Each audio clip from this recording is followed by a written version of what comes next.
Hello everyone, welcome to Modern History Lectures. Today in this video we will discuss about topic Mughal साम्राज्य का पतन भाग 3 the decline of Mughal empire part 3।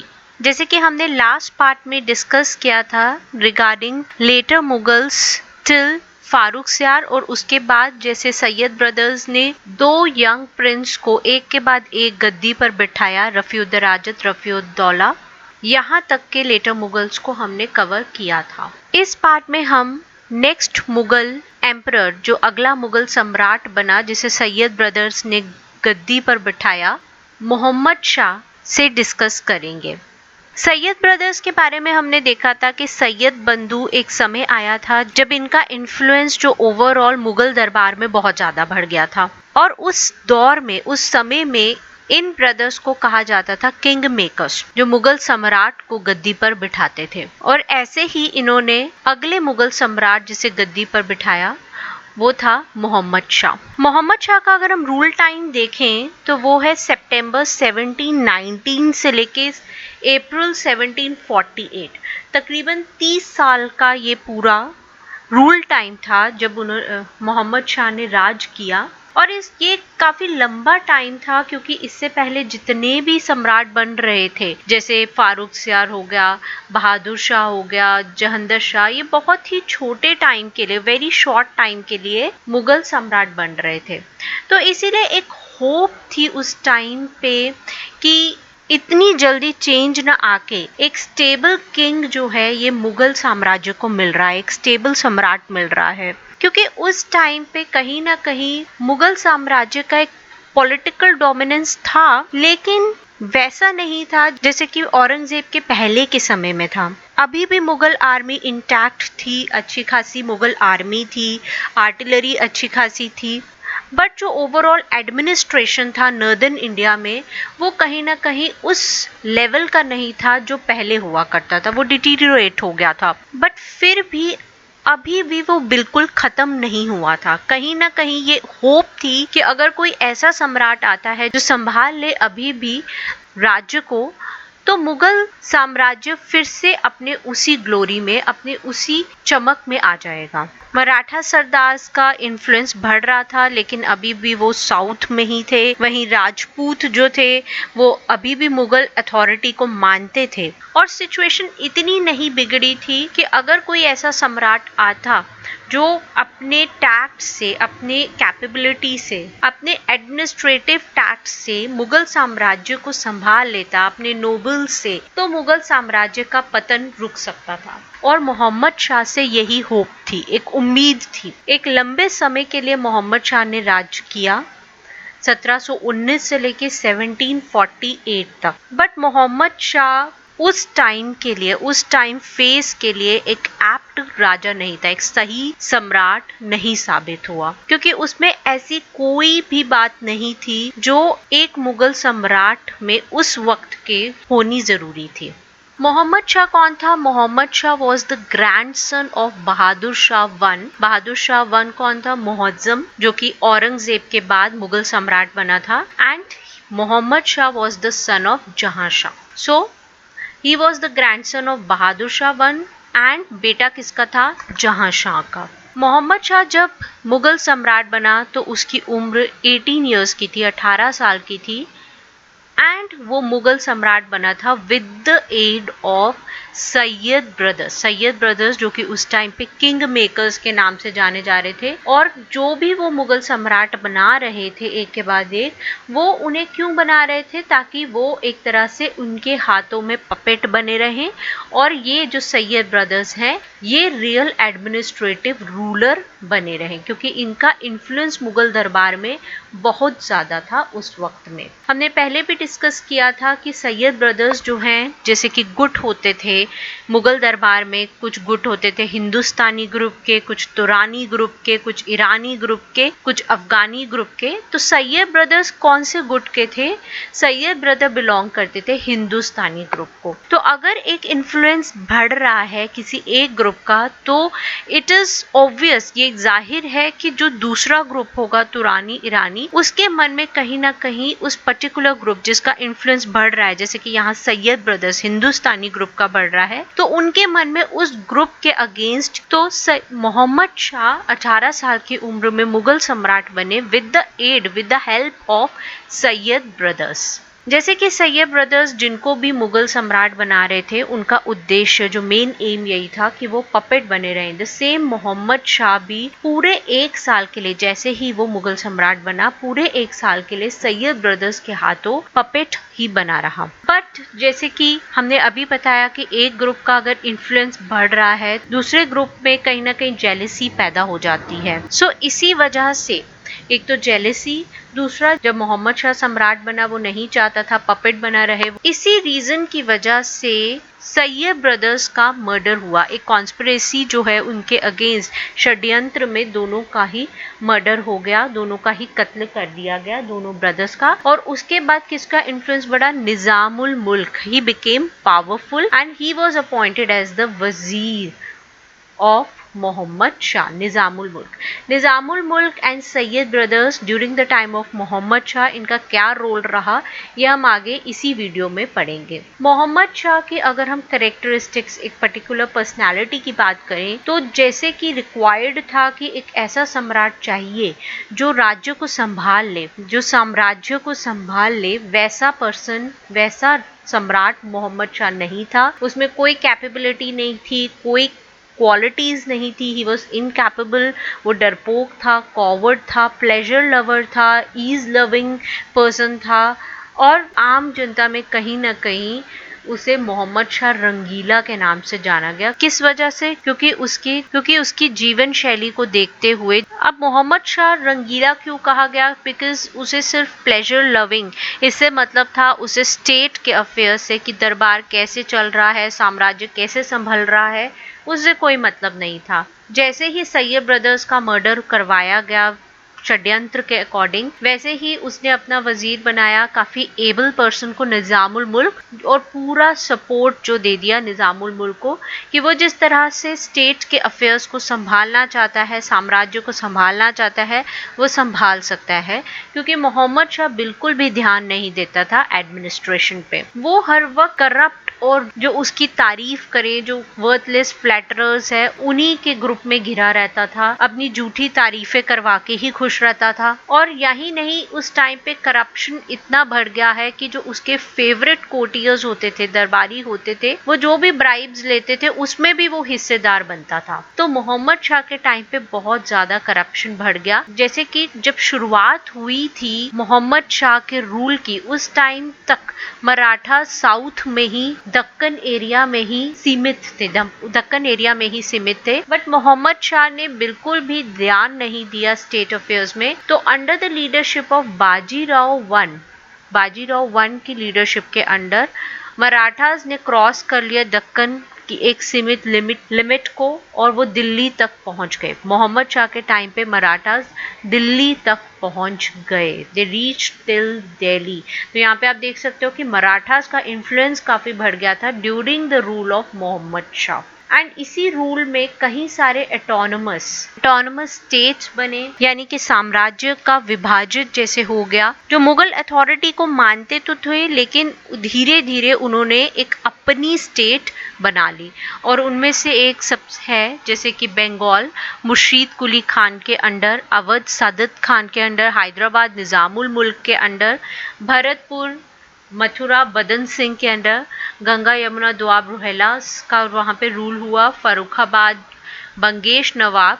ये सारे जो ऑटोनमस स्टेट हैं, ये during the rule of Mohammad Shah, इस टाइम पे इनका इन्फ्लुएंस काफी बढ़ गया और इन्होंने खुद को इंडिपेंडेंटली एडमिनिस्टर करना शुरू कर दिया। हम इन स्टेट्स के बारे में भी एक एक करके पढ़ेंगे फर्दर वीडियोस में। सो मोहम्मद शाह बिल्कुल भी जो सैयद ब्रदर्स है, जिन्होंने मोहम्मद शाह को गद्दी पर बिठाया, उसके बारे में अगर हम जानें तो सैयद ब्रदर्स ने मोहम्मद शाह को गद्दी पर क्यों बिठाया, नेक्स्ट एम्परर क्यों बनाया, क्योंकि वो चाहते थे कि एक ऐसा सम्राट ही गद्दी पर बैठे जो एक इंपीरियल पपेट के तौर पे काम करे, जो ओवरऑल रूल है वो उनके सैयद ब्रदर्स के अंडर रहे। बट सैयद ब्रदर्स अपने इस एम में कामयाब नहीं हो पाए। बहुत जल्दी ही सैयद ब्रदर जो दरबार की राजनीति है उसके शिकार हो गए। उनके विरुद्ध कई प्रकार के षड्यंत्र रचे गए। इवन एम्परर हिमसेल्फ जो मोहम्मद शाह है वो खुद ही सैयद ब्रदर्स को सपोर्ट नहीं दे रहा था, क्योंकि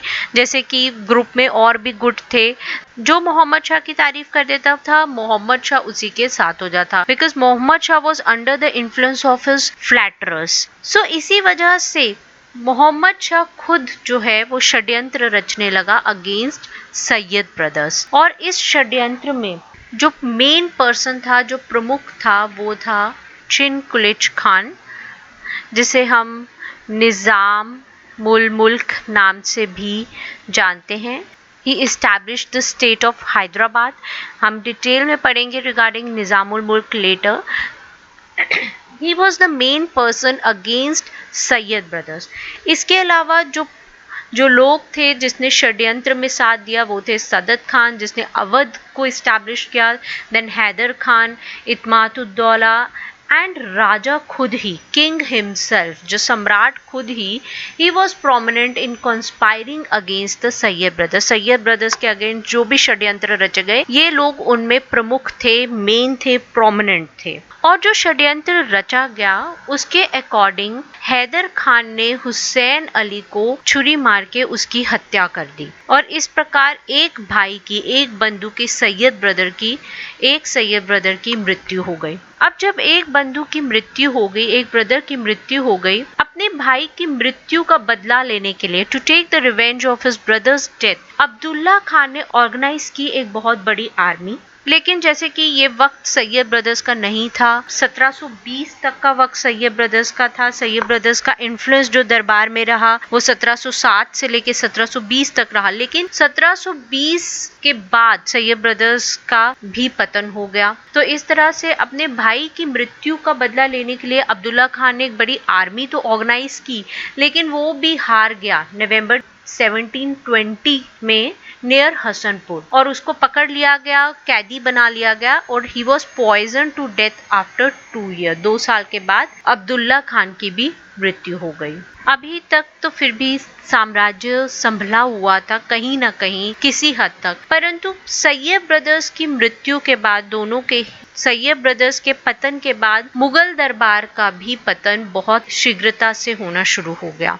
बहुत ज्यादा प्लानिंग प्लॉटिंग होने लग गई दरबार में, जिस वजह से मुगल एम्पायर का अर्ली डिक्लाइन होना निश्चित हो गया। अब मेन रीजन क्या था सैयद ब्रदर्स की डेथ का? वो ये नहीं था कि फ्लैटरर्स, जो एम्परर मोहम्मद शाह जो अपने फ्लैटरर्स के इन्फ्लुएंस में रहता था, एम्परर को अब सैयद ब्रदर पसंद नहीं थे, ऐसा नहीं था, परंतु बहुत ज्यादा गुट होने की वजह से, ग्रुपिज्म होने की वजह से दरबार में निजामुल मुल्क तुरानी ग्रुप को बिलोंग करता था, तो निजामुल मुल्क का इन्फ्लुएंस काफी बढ़ गया, जिस वजह से एक ग्रुप का इन्फ्लुएंस जब बढ़ जाता है तो सैयद ब्रदर जो कि हिंदुस्तानी ग्रुप में थे उसका पतन होना निश्चित था। तो यही मेन रीजन रहा सैयद ब्रदर्स की मृत्यु का, उनके पतन का। और सैयद ब्रदर्स के बाद जो ओवरऑल स्टेट अफेयर और भी बिगड़ गया। मोहम्मद शाह हर वक्त 4 दीवारी में प्लेजर लविंग लोगों के साथ रहता था, हमेशा अपने फ्लैटरर्स से घिरा रहता था और जितना समय होता था मोस्ट ऑफ द टाइम वो जानवरों की लड़ाई करवाता रहता था। ऐसे कई प्रकार के गेम्स को देखने में ही वो इन्वॉल्व रहता था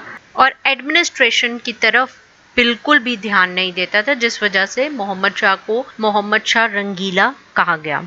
आफ्टर सैयद ब्रदर्स, मोहम्मद आमीन खान ही बिकेम दी वजीर। मोहम्मद आमीन खान 1721 तक, 1721 तक वजीर बना रहा। मोहम्मद आमीन खान ने भी काफी इम्पोर्टेंट रोल प्ले किया था और इसी वजह से मोहम्मद आमीन खान को वजीर बनाया गया। मोहम्मद आमीन खान ने आते ही सबसे पहले जजिया टैक्स लगाने का प्रयास किया, लेकिन जयसिंह ने इसका विरोध किया, जिस वजह से ये टैक्स नहीं लग पाया। दूसरा, मोहम्मद आमीन खान ने सैयद ब्रदर्स के जो मेन सपोर्टर अजीत सिंह के खिलाफ भी कई प्रकार के षड्यंत्र रचे, जैसे कि सबसे पहले उसने कुशासन का आरोप लगा के गुजरात की सूबेदारी भी अजीत सिंह से छीन ली। पर 1721 में मोहम्मद आमीन खान की मृत्यु हो गई। 1721 में आफ्टर मोहम्मद आमीन Khan, Nizamul Mulk was made the Wazir. He was also one of the person who played an important role in the decline of Sayyid brothers. Then what happened, Nizamul Mulk एक बहुत कैपेबल नोबल था। उसने बहुत सारे जो प्रशासनिक सुधार लाने की कोशिश की, एडमिनिस्ट्रेशन को सुधारने की बहुत कोशिश की, फाइनेंशियल स्टेट को सुधारने की कोशिश की, लेकिन मुगल दरबार उस वक्त इस दौर से गुजर रहा था कि कोई भी कैपेबल पर्सन की जगह दरबार में नहीं थी। दरबार में इतनी डिप्लोमेसी चल रही थी, षड्यंत्र चल रहे थे और एक प्रकार से एक दूसरे के विरुद्ध इतनी जेलिसी थी और सम्राट के कान भरने वाले लोग यानी कि फॉल्स फ्लैटरर्स भी खूब सारे थे, जिस वजह से निजामुल मुल्क खुश नहीं था मुगल दरबार में रह के। और अंत में विवश होके 1723 में अराउंड 1723 में निजामुल मुल्क ने दरबार को छोड़ के दक्षिण की तरफ जाने का सोचा। He was disgusted with the fickle-mindedness and suspicious nature of the emperor. Finally he decided to pursue his own ambition. Although he made a vigorous attempt to reform the administration, but he decided to leave the emperor and his empire to their fate. So he marched in December 1723 towards the south and formed the state of Hyderabad in 1724. Nizamul मुल्क ने दक्कन जाने का जो बहाना बनाया वो ये था कि गुजरात और मालवा में मराठास का जो इन्फ्लुएंस है वो बढ़ रहा है और उसे रोकने के लिए वो दक्षिण की ओर प्रस्थान कर रहा है। पर उसका ये जो बहाना था वो सस्पिशियस नेचर एम्परर का था, उसे बना नहीं पाया और उसे बागी घोषित कर दिया गया। ही वॉज डिक्लेयर्ड एब्सकॉन्डर और उसके स्थान पर मुबारिस खान को दक्षिण का सूबेदार इन्फ्लुएंस कर दिया। So his reasons was given to emperor of controlling the situation regarding Gujarat and Malwa. They were not enough to persuade him and he declared him disloyal, appointed Mubariz Khan as the governor of Deccan. Mubariz Khan को निजामुल मुल्क के against भेजा गया और दोनों के बीच में एक लड़ाई हुई जिसे कहा जाता है बैटल ऑफ शकरखेड़ा औरंगाबाद के पास है और जिसमें कि निजाम और बाजीराव मराठास ने हेल्प किया निजामुल मुल्क का और उसने मुबारिस खान को हरा दिया। और इस युद्ध में मराठास ने साथ दिया निजामुल मुल्क का और निजामुल मुल्क जीत गया और वो पूरे दक्कन एरिया का सोल मास्टर बन गया। फाइनली 1725 में 1725 में मोहम्मद शाह ने फिर से निजामुल मुल्क को गवर्नर ऑफ दक्कन अनाउंस कर दिया और उसे टाइटल भी दिया आसफ जाह का। सो आसफ जाह का टाइटल निजामुल मुल्क को मोहम्मद शाह के टाइम पे मिला था और इस प्रकार 1724 में इस्टेब्लिश किया था निजामुल मुल्क ने स्टेट ऑफ हैदराबाद और 1725 में उसे रिकॉग्नाइज कर दिया गया as the governor of Deccan. After Nizam, Kamaruddin Khan, who was the son of Amin Khan, he was made Wazir of Muhammad Shah. Kamaruddin Khan. But he was not that capable. Kamaruddin Khan, he was not that capable और बहुत जल्द उसे post से बर्खास्त कर दिया गया। कमरुद्दीन के बाद भी एक और वजीर बनाया गया रोशन उद्दौला। वो भी बहुत भ्रष्ट था, वो भी बहुत करप्ट था, उसे भी पोस्ट से बर्खास्त कर दिया गया। फिर उसके स्थान पे खाने दौरा को वजीर बनाया गया। और जैसे कि हमने बताया कि मोहम्मद शाह के टाइम पर बाजीराव वन के नेतृत्व में लीडरशिप के अंडर मराठास अपनी दक्कन की सीमा को लांघकर मुगल साम्राज्य के केंद्र यानी कि दिल्ली तक पहुंच गए और इसी समय में बहुत सारे सेमी ऑटोनमस और न्यू ऑटोनमस स्टेट्स भी बने जो मुगल अथॉरिटी को बस नाम मात्र के लिए मानते थे। वे अपने भाग, अपने राज्य का नेतृत्व अपने ढंग से ही करते थे। एक और बहुत महत्वपूर्ण घटना जो मोहम्मद शाह के टाइम पे हुई थी वो थी नादिर शाह का इन्वेजन। ये आक्रमण बहुत महत्वपूर्ण रहा। नादिर शाह के बारे में अगर बोला जाए तो कुछ सोर्सेस के according he was born in 1688, born in Khorasan Iran area में, and he was known as the Napoleon of Iran. और 1736 में he became the ruler of Persia. Persia area के ये रूलर बन गया। नादिर शाह एक एम्बिशियस रूलर था और वो अपने राज्य की सीमा को बढ़ाना चाहता था at the expense of neighbouring country, कि वो नेबरिंग कंट्री से लूटपाट करके पैसा इकट्ठा करे और उस पैसे से अपनी देश की, अपने राज्य की सीमा को बढ़ाए। और सबसे पहला एम जो नादिर शाह का था that was to occupy Kandahar region. Nadir Shah ने 1738 में कंधार पर अटैक किया, जिस वजह से जो अफगानी वहां रह रहे थे वह शरण लेने लगे काबुल और गजनी में। नादिर शाह ने अफगानी को शरण न देने के लिए मुगल साम्राज्य के पास अपने दूत भेजे, बट मुगल सैनिकों ने जलालाबाद के पास कुछ साथियों की, उनके कुछ दूत के कुछ साथियों की हत्या कर दी। और ये एक रीजन बना नादिर शाह का इन्वेजन इन इंडिया, जो आक्रमण किया नादिर शाह ने इंडिया में, ये एक रीजन बना उसका। That he sent his diplomat to Mughal emperor to tell him not to give shrine to Afghan absconders, but his diplomats was attacked in Jalalabad and this was the main excuse of Nadir Shah invasion in India. और मोहम्मद शाह ने एक और हरकत की, जैसे कि पहले दोनों के बीच में डिप्लोमैट्स का, दूत का एक्सचेंज होता था। मोहम्मद शाह ने इस रीत को भी करने से मना कर दिया। Unlike previously exchange of diplomats, Mohammad Shah did not agree to exchange the diplomats, जिस वजह से नादिर शाह गुस्से में आ गया, उसने इसको अपनी इंसल्ट ली and that led to the reason of attack of Nadir Shah in India। और इस बात को झुटलाया नहीं जा सकता, रीजंस कुछ भी हो, ये रीजन है वो रीजन है। उस टाइम पे दिल्ली की जो ओवरऑल वेल्थ थी और प्रॉस्पेरिटी को देखते हुए कोई भी उसकी तरफ अट्रैक्ट हो सकता है।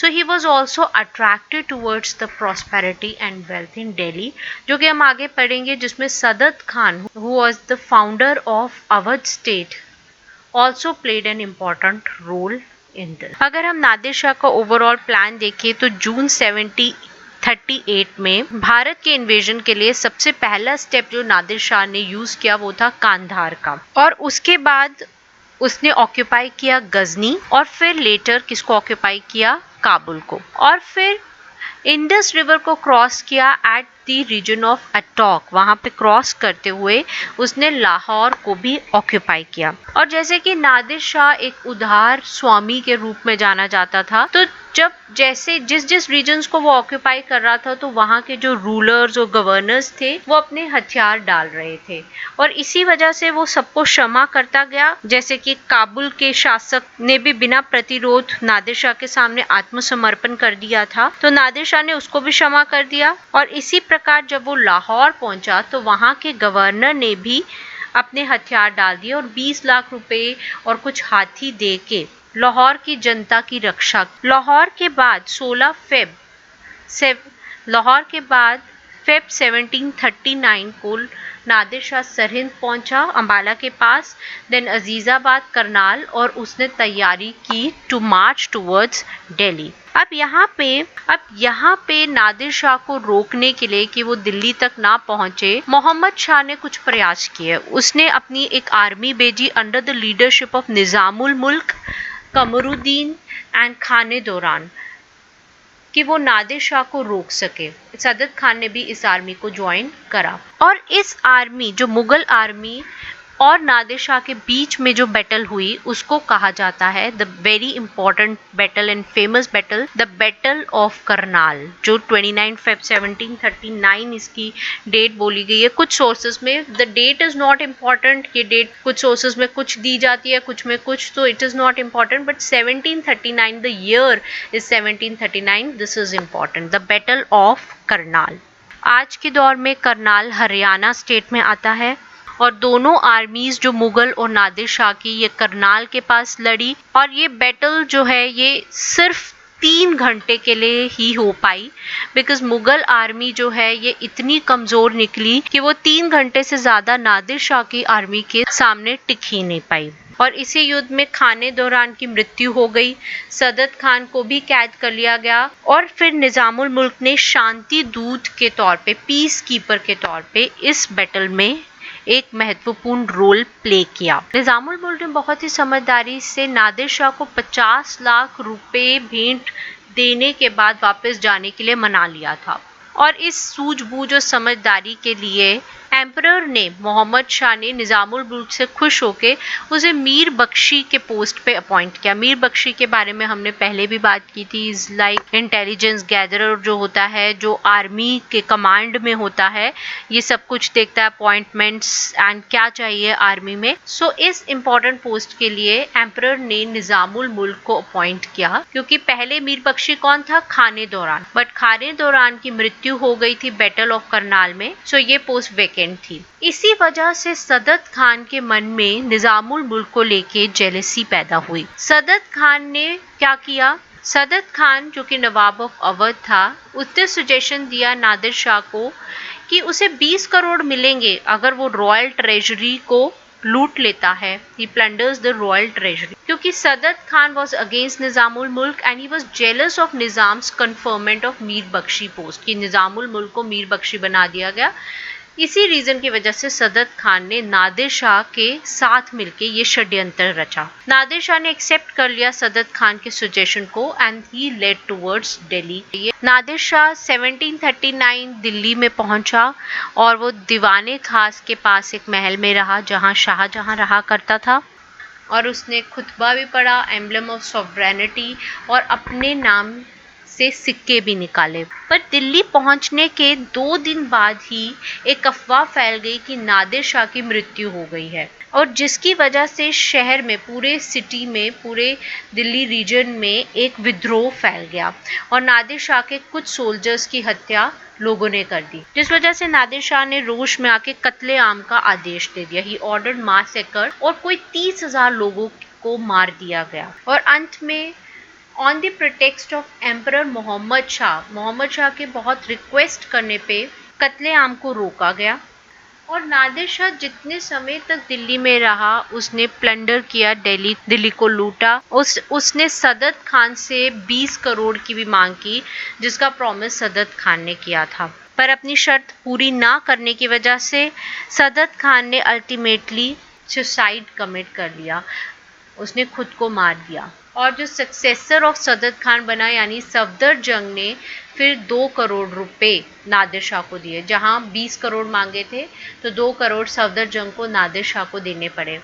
नादिर शाह का इन्वेजन जो है ये बहुत ही इम्पोर्टेंट इवेंट रहा, बिकॉज नादिर शाह ने खूब लूट पाट मचाई जितनी देर वो दिल्ली में रहा, और जाते हुए भी बहुत कीमती सामान भारत से ले गया, बहुत कीमती सामान ले गया। जैसे वापसी के समय नादिर शाह ने एक प्रसिद्ध मुगल राज सिंहासन, तख्ते तौस, जिसे पिकॉक थ्रोन भी कहा जाता था, जो बहुत एक्सपेंसिव डायमंड, कोहिनूर, और बहुत सारे writers, carpenters, elephant, horses, stone cutters, ये सब जो है वो अपने साथ ले गया। कोहिनूर हीरा बहुत इंपॉर्टेंट है। अगर हम देखें ये कहाँ से कहाँ पहुंचा है, तो सबसे पहले कोहिनूर जो है ये तेलंगाना रूलर प्रताप रुद्रदेव को गोलकोंडा माइन से मिला, और उसके बाद ये गया मलिक काफूर के पास, फिर मुगल्स के पास आया, फिर उसके बाद नादिर शाह इसे लूट के ले गया। वहां से ये अफगान रूलर शाह शुजा के पास गया, उसने ये पंजाब रूलर रंजीत सिंह को दिया, और फिर उसके बाद ये इंग्लिश ब्रिटिशर्स के पास चला गया। जाते हुए मोहम्मद शाह ने अपनी एक बेटी की शादी भी नादिर शाह के बेटे से करी, और जो एरियाज मोहम्मद शाह ने दिया, जैसे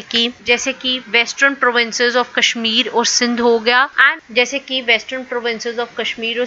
जिसे नादिर शाह ने अपने ईरान प्रोविंस में मिला लिया। और फिर नादिर शाह ने मोहम्मद शाह को फिर से एम्परर घोषित कर दिया। तो एक तरह से ये इन्वेजन बहुत महत्वपूर्ण रहा, और इसी इन्वेजन की वजह से जो ओवरऑल स्टेट ऑफ दिल्ली जो है ये खुल के सबके सामने आ गई कि कितनी वीक सिचुएशन है दिल्ली में, एडमिनिस्ट्रेशन की कितनी वीक सिचुएशन हो गई है, कितनी वीक सिचुएशन है मुगल आर्मी की। आफ्टर मोहम्मद शाह जो नेक्स्ट मुगल सम्राट बना वो था अहमद शाह। अहमद शाह का रूल टाइम था 1748 से लेके 1754। After the death of Muhammad Shah, his only son Ahmad Shah became the next Mughal emperor. During the rule of Ahmad Shah, the overall जो एडमिनिस्ट्रेशन पे कंट्रोल था वो था राजमाता का उदमबाई, जो कि एक कोर्ट डांसर थी जिसे मोहम्मद शाह ने जिसके साथ शादी की थी, और यूनिक जावेद खान के अंडर। जावेद खान को टाइटल भी दिया गया नवाब बहादुर खान।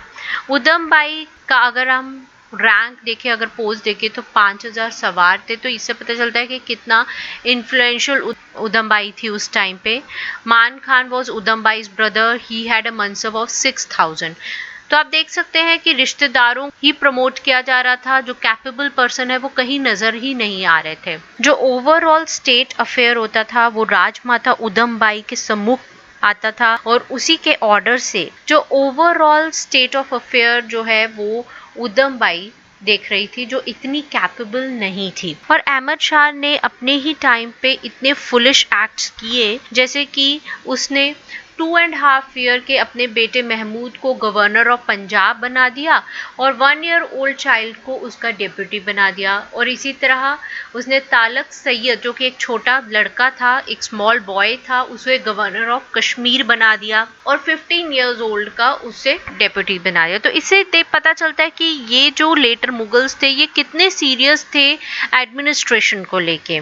और यही समय था जब दिल्ली एडमिनिस्ट्रेशन में बहुत सारे ग्रुप्स बन गए, प्लानिंग प्लॉटिंग रेगुलर होने लगी, षड्यंत्र होने लगे। मुगल दरबार में कोई भी ढंग की बात डिस्कस नहीं होती थी, हर वक्त षड्यंत्र रचे जाते थे आपस में एक दूसरे के खिलाफ। जेलसी जो है ये सामने आती थी, डिप्लोमेसी सामने आती थी। और इस सब में नवाब ऑफ अवध सफदरजंग सबसे आगे थे, and he was appointed as the wazir. So Safdarjung was the wazir of Ahmad Shah, and he became so powerful that he started giving orders without the emperor permission। मतलब सफदरजंग इतना इन्फ्लुएंशियल हो गया कि वो खुद से ही ऑर्डर्स देने लगा। जावेद खान जो खुद एक इन्फ्लुएंशियल पर्सन था, आफ्टर हिज मर्डर इन 1753 उदमबाई ने सफदरजंग को पोस्ट से हटा दिया और उसकी जगह पे निजामुल मुल्क के ग्रैंडसन गयाजुद्दीन इमादुल मुल्क को वजीर अपॉइंट कर दिया। जावेद खान और सफदरजंग के बीच में जेलसी क्यों थी? जावेद खान और सफदरजंग के बीच में जेलसी थी क्योंकि सफदरजंग ईरानी ग्रुप को बिलोंग करता था, और इसी वजह से सफदरजंग ने जावेद खान की हत्या करवा दी। गयासुद्दीन इमादुल मुल्क जिसे नेक्स्ट वजीर घोषित किया था, उसने क्या किया, उसने अहमद शाह के खिलाफ उसे अयोग्य ठहराया, एक प्रपोजल को पास करवा दिया और उसे गद्दी से हटवा के उसकी जगह आलमगीर II को अपॉइंट कर दिया as a next ruler. So he got an proposal passed in the Mughal empire to remove Mughal emperor Ahmad Shah on the basis of incapability, अयोग्यता के बेसिस पे। Ahmad Shah was deposed, he was blinded, he was killed in prison by his own wazir, by whom Ghiyasuddin Imadul Mulk, and the proposal was passed and Alamgir II was appointed as the next ruler। और overall अगर हम देखें rule of Ahmad Shah, तो he was completely inefficient. जो भी वो decisions लेता था, पहले तो ओवरऑल कंट्रोल राजमाता उदमबाई के अंडर था, फिर उसने जिस प्रकार से छोटे बच्चों को गवर्नर्स अपॉइंट किया और वो स्टेट ऑफ अफेयर्स में कोई इंटरेस्ट नहीं लेता था। He was so inexperienced, he was easy going lifestyle lover. So Ahmad Shah he was again an example of a later Mughal, जिसकी वजह से मुगल साम्राज्य का पतन बहुत शीघ्रता से होता रहा।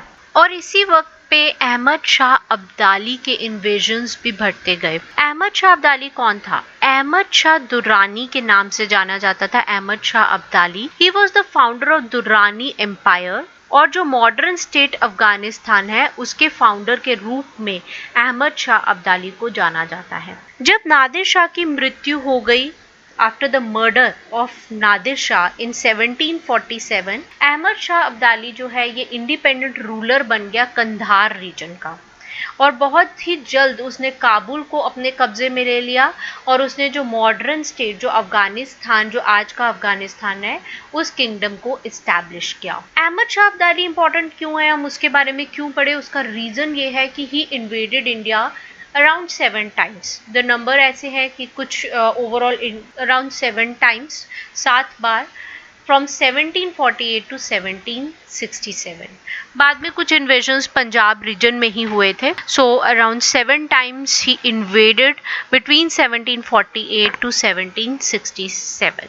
भारत पे इन्वेजन करने के लिए अहमद शाह अब्दाली को पंजाब के गवर्नर शाह नवाज ने इनवाइट किया था। उसने आमंत्रण दिया था अहमद शाह अब्दाली को टू इन्वेड। सबसे पहले जो अटैक किया अहमद शाह अब्दाली ने वो किया था 1748 में। ये अटैक पंजाब रीजन को उसने अटैक किया, लेकिन वो हार गया सरहिंद के पास by the prince Ahmad Shah Mughal. उस टाइम पे 1748 में प्रिंस अहमद शाह की जो मुगल आर्मी से वो हार गया with the help of Moinul मुल्क। सो पहला इन्वेजन जो रहा 1748 का, उसमें अहमद शाह अब्दाली फेल हो गया। दूसरा आक्रमण फिर उसने किया 1749 में। अब्दाली रिटर्न्ड आफ्टर प्रॉमिस की, बिकॉज मोइनुल मुल्क ने प्रॉमिस किया था कि वो 14,000 रुपए पर एनम देगा, हर साल देगा, जिसे पंजाब गवर्नर मोइनुल मुल्क ने नहीं माना। तो अब्दाली फिर से आया, दूसरा इन्वेजन किया 1749 में, जिसमें अब्दाली ने दूसरा आक्रमण किया और पंजाब के गवर्नर मोइनुल मुल्क को हरा दिया और 14,000 रुपए उसे पर एनम मिलेंगे, हर साल मिलेंगे, हर्जाना मिलेगा। इसी शर्त पे वो वापस गया और इसी अटैक के टाइम पे मुगल एम्परर मोहम्मद शाह की मृत्यु हो गई। फर्स्ट अटैक के टाइम पे Mohammad Shah was the emperor and during the attack, the second invasion 1749, Mohammad Shah died. After this Abdali attacked for the third time in 1751 और उसका रीजन ये था कि जब अब्दाली को रेगुलर टैक्स नहीं मिला, he attacked Punjab for the third time. और इसी अटैक के टाइम पे he was given the provinces of Punjab and Sindh. और इस टाइम पे जो मुगल एम्परर था वो था अहमद शाह। और फोर्थ अटैक हुआ 1753 से लेके 1754 के बीच में, and it was to punish Imadul Mulk who had became the wazir after Moinul Mulk in 1753। Imadul मुल्क ने आते ही मुगलानी बेगम को कैद में डाल दिया था। मुगलानी बेगम कौन थी? वो मीर मनु की पत्नी थी, जिसे अहमद शाह ने अपने एजेंट के रूप में तथा पंजाब के गवर्नर के रूप में नियुक्त किया था। तो जब इमादुल मुल्क ने मुगलानी बेगम को इम्प्रिजन किया, कैद में डाल दिया, तो इस वजह से अहमद शाह ने अटैक किया पंजाब एरिया को। So these were the 4 invasions during the time of Muhammad Shah and Ahmad Shah. हम आगे के invasions के बारे में जब हम नेक्स्ट मुगल रूलर्स की बात करेंगे तो उसमें हम पढ़ेंगे। इस वीडियो में हम अहमद शाह तक की ही बात करेंगे। हम नेक्स्ट में आलमगीर 2, शाह आलम 2, अकबर 2, बहादुर शाह 2 इनकी बात करेंगे एंड कंप्लीट करेंगे सभी लेटर मुगल्स को। हम जानेंगे कि क्या रीजन रहे डिक्लाइन ऑफ मुगल एम्पायर के। हम ओवरऑल उन रीजंस को भी डिस्कस करेंगे कि ओवरऑल ऐसे क्या रीजंस थे जिस वजह से मुगल साम्राज्य का पतन हुआ। इस वीडियो के लिए इतना ही। Thank you very much.